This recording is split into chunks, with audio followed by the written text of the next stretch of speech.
आप सभी ग्रामवासियों को मैं डॉक्टर ब्रिजमोहन पतंजलि योगपीठ हरिद्वार हार्दिक अभिनंदन स्वागत करते हुए आपके बीच में आरोग्य सभा के माध्यम से एक ऐसे पौधे के बारे में बताने के लिए, एक पौधे के ऐसे गुणों के बारे में बताने के लिए मैं आया हूं, जो आपके गांव में हर जगह उपलब्ध है। आप इसे बचपन से देखते आए हैं। इसे शास्त्रों में बहुत ही गुणकारी बताया गया है और दुनिया में जितनी भी जड़ी बूटियाँ हैं, औषधियाँ हैं, उन सबको इसे सम्राट के रूप में माना गया है। गिलोय, इसे कहीं कहीं गुरुच भी कहते हैं। तो ये अभी इसमें फल भी लगा हुआ है। आप इस फल को आप देख सकते हैं। ये अंगूर जैसा ये जो फला हुआ है, बाद में फिर पकता है तो लाल कलर का हो जाता है और आप बहुत आसानी से इसे पहचान सकते हैं। नीम पर यदि चढ़ा हुआ है तो ये बहुत ही गुणकारी माना जाता है। ये वह पौधा है कि इसे आप कितना दिन भी आप जड़ से मिट्टी से हटा के रखेंगे और इसे जब दोबारा मिट्टी में लगाते हैं तो पुनः ये पनप जाता है, जम जाता है, ये कभी मरता नहीं है। तो गिलोय के बारे में मैं आज चर्चा करने के लिए आया हूँ कि हम ज़्यादातर अक्सर गांव में या शहरों में कहीं भी रहते हों तो बुखार से हम ज़्यादातर पीड़ित रहते हैं और बुखार एक ऐसी समस्या है जो हमारे अंदर संक्रमण के रूप में उसे हम देखते हैं कि यदि संक्रमण होता है शरीर में तभी बुखार हमें लगता है, चाहे वो मलेरिया के रूप में हो, चाहे टाइफाइड के रूप में हो, चाहे चिकनगुनिया के रूप में हो, चाहे वो डेंगू के रूप में हो।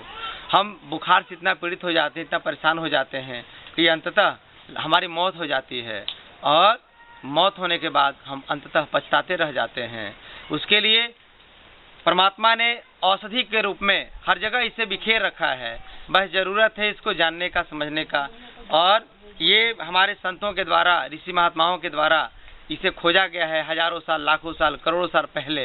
बस उस परंपरा को हम आपके सामने प्रस्तुत करने मात्र के लिए यहाँ पर उपस्थित हुए हैं।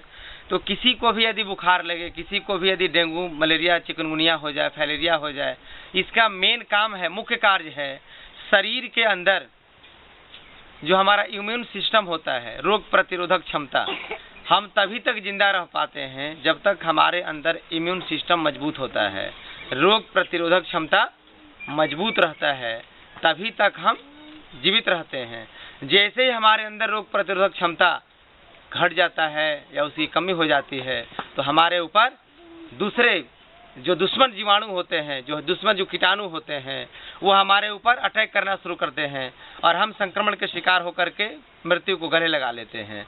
तो यह वही कार्य करता है जो बड़े बड़े लोगों को देखे होंगे, बॉडीगार्ड उसके साथ रहता है। जब तक बॉडीगार्ड ठीक है, दुरुस्त है, यानी उसके जो सुरक्षा की जो व्यवस्था है जितना देर तक दुरुस्त है तब तक वो व्यक्ति बच पाता है।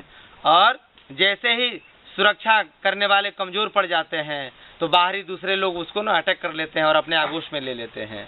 तो ये गिलोय का यही कार्य है कि हमारे अंदर रोग प्रतिरोधक क्षमता को बढ़ा के रखता है, वो भरपूर मात्रा में हमारे अंदर स्थापित कर देता है और हमें किसी भी प्रकार की कोई बीमारी नहीं है।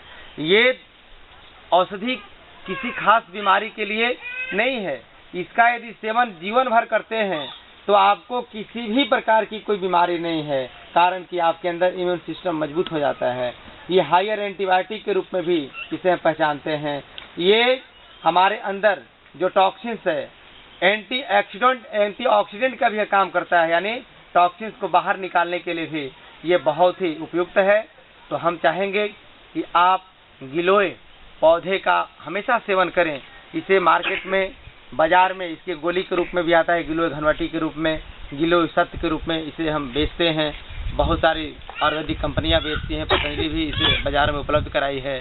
गिलोय का स्वरस भी आ चुका है उसे पीने के लिए। लेकिन स्वामी जी का बार बार एक भाव है कि हम दवाओं को पैसा खर्च करके खरीदे नहीं। जब हमारे गाँव में उपलब्ध है तो खरीदने की क्या आवश्यकता है। बस गिलोय को आप घर में लगा दीजिए, नीम पर चढ़ा दीजिए, जामुन पे चढ़ा दीजिए, शीशम पे चढ़ा दीजिए, और जिस पौधे पे इसको हम चढ़ाते हैं उसका गुण इसमें समाहित हो जाता है। तो नीम पर जो चढ़ा हुआ गिलोय है उसका आप यदि सेवन करते हैं तो आप जीवन भर निरोग रहेंगे, जीवन भर स्वस्थ रहेंगे। और इसकी पूजा भी की जाती है। यदि घर में किसी नकारात्मक शक्तियों का प्रभाव है, यदि घर में किसी प्रकार के लोगों को लगता है कि हमारे अंदर भूत पिशाच का भाव भर गया है, तो दरवाजे के दाहिने तरफ घर में प्रवेश करते समय दाहिने तरफ गिलोय, तुलसी और एलोवेरा का पौधा लगा देते हैं तो नकारात्मक शक्तियां भी घर में प्रवेश नहीं करती हैं। जब हम समिधा का यानी हवन करते हैं तो हवन में गिलोय भी प्रचुर मात्रा में मिला करके हम इसे प्रयोग करते हैं।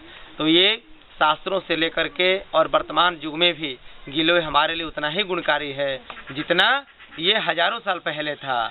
अब दूसरे पौधे के रूप में हम दूसरे पौधे के रूप में हम आपके बीच में उधर भी एक राउंड मार दीजिए।